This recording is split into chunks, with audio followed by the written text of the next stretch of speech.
A lone tent remains by the beach. Our young heroine just woke up.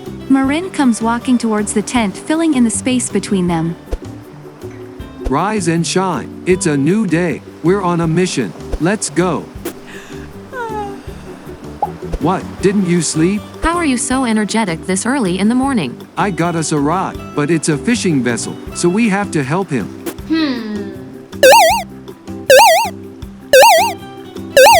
What? Did you leave me here all alone? Oh, don't worry. I left a protective charm around your tent. I know that much. I'm not going to start running after a damsel in distress. Shut up.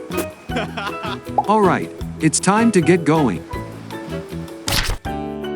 So, the deal is simple. Ruben, the owner of the fishing vessel, is going to take us Port Erebara in exchange of us helping him catch the goods. Catch the goods? Yeah, get with the times. Have you seriously been living all your life in that desolated village? Anyway, we don't have to do much heavy lifting. We just help with cleaning up the decks and whatever. I could probably use some elemental magic to get the fishes on our side of the boat for easy catches. Did you tell him that? That you're a magician? No, are you crazy? Historically, Ilfmond has always showed solidarity with elementalists, and they have had its dispute with the capital, but they've been in good terms in recent years. There's no telling if these people will snitch on me. Okay, but I didn't really think anybody in Fyrukan would be so keen on helping a suspected murderer. And yet, here you are accompanying me. This is a mutual agreement brought by our respective desperation. You don't have to put it that way. So, how are we feeling about your first boat ride? Having spent most of the night staring into the sea, as if getting acquainted with it, Hazel is understandably excited. I'm actually really excited.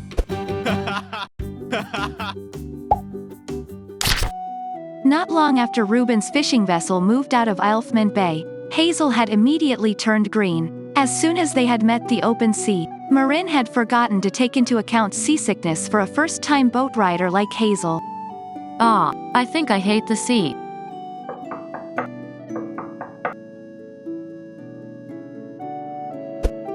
Hey, sorry, I forgot all about the seasickness. I promise it actually gets better throughout the ride. I don't think I'm ever getting on a boat again. Hey, come on, now. You'd be missing out on a lot. You just need to get used to it.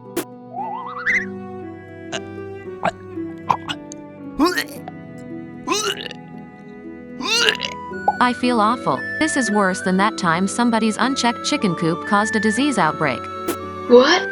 That sounds like an interesting story. Anyway, here's some medicine. It'll help with the seasickness. Did you make that? Are you wondering if it's safe since I've outed myself as a slightly incompetent magician? You said that, not me. No, it's from Mr. Ruben. Here, take it. Thanks. Yeah, get some rest. Sorry, I can't be of help. It's fine. I'm having fun fishing anyway. Just sleep and when you wake up, you'll definitely feel much better.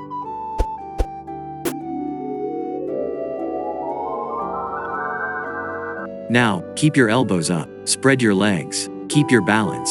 Gustus, honey, I think Hazel is too young to be learning how to fight with a sword. Nonsense. She already has the dexterity. There's no such thing as too early to learn. But you're not seriously giving her a real sword, are you? She will have to. It's inevitable. It's so beautiful. It is, isn't it? What is its name? This one is still a youngling of a dragon species known as lindworms. They're usually vicious species, but this one's really confused. It doesn't have a name, not really. Its mother was killed by a village, frightened for their life. So, all that's left is this poor thing. Should we give it a name? What do you have in mind? We should call it Maya. That's a beautiful name, darling. But how is it going to grow, Father? Well, it doesn't belong here in our village, so we will have to find it a new home. And where is that? In a place so far away, protected by magic. It's called the Isle of Fire. It is the home of the dragons. Will it grow as vicious as the others? Yes, as it is their nature. Once it is home, it will gather with other lindworms and will acclimate with them. But Father, you said you think humans and dragons can live together in harmony? Why do they have to live so far away? How are we going to live with them if they are vicious? Because the Isle of Fire is where all the dragons and all magic came from. And right now, there are people who want all dragons dead. But you should know, darling, that dragons are just like the pigs in our farm. They exist as they are. Why should they be killed just for that? So, as dragon lords, it is our duty to act like a bridge, a mediator, between humans and dragons. It is possible then for all of us to coexist. I want to be a dragon lord, too. But I can't speak to dragons. How can I speak to dragons, father? I'm afraid you can only speak to them if you're granted such gift. But you can train to become a dragon tamer. What's that? It's a lot like a dragon lord. You get to tame or train a dragon just with your actions, movements, and body language. It's not as cool as speaking to dragons. But they are just as important, darling. I will not be gone too long. You won't even notice I was ever gone. Bringing Maya the dragon home? Yes, I am, darling. For now, I am giving you my sword. Train every day, so that one day you can be a dragon tamer. Protect our farm, alright? We have a lot of harvesting to do when I come back. Take care, father. See you later.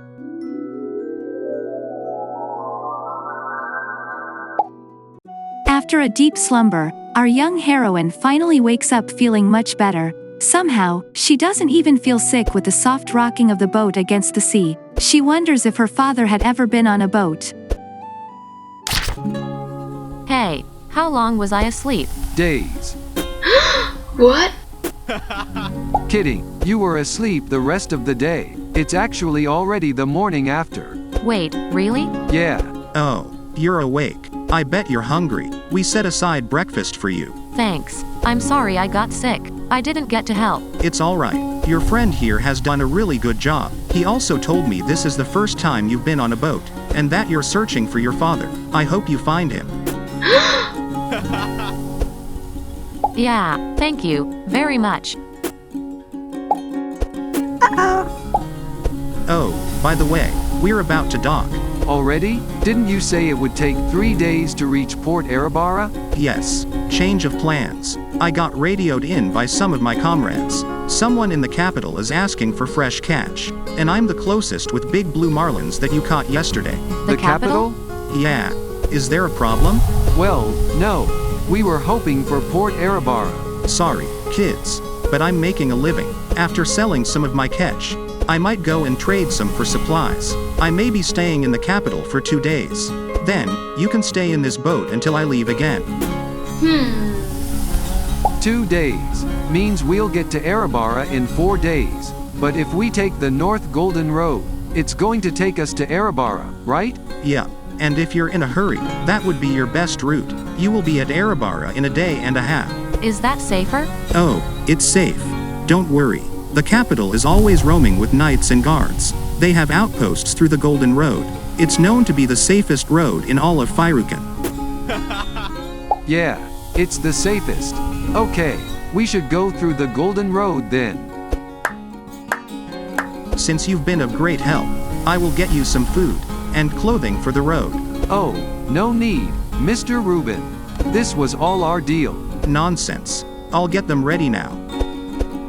We could have waited. You know we can't. We don't know how long has that dragon egg been with the dragon tamer. It could hatch any moment, for all we know. We must get it to the Isle before that. You're right. So, what do we do with you know? Well, What will our young heroes do? That's it for today's episode. Don't forget to like, subscribe and hit the notification bell. Thanks for watching. Bye.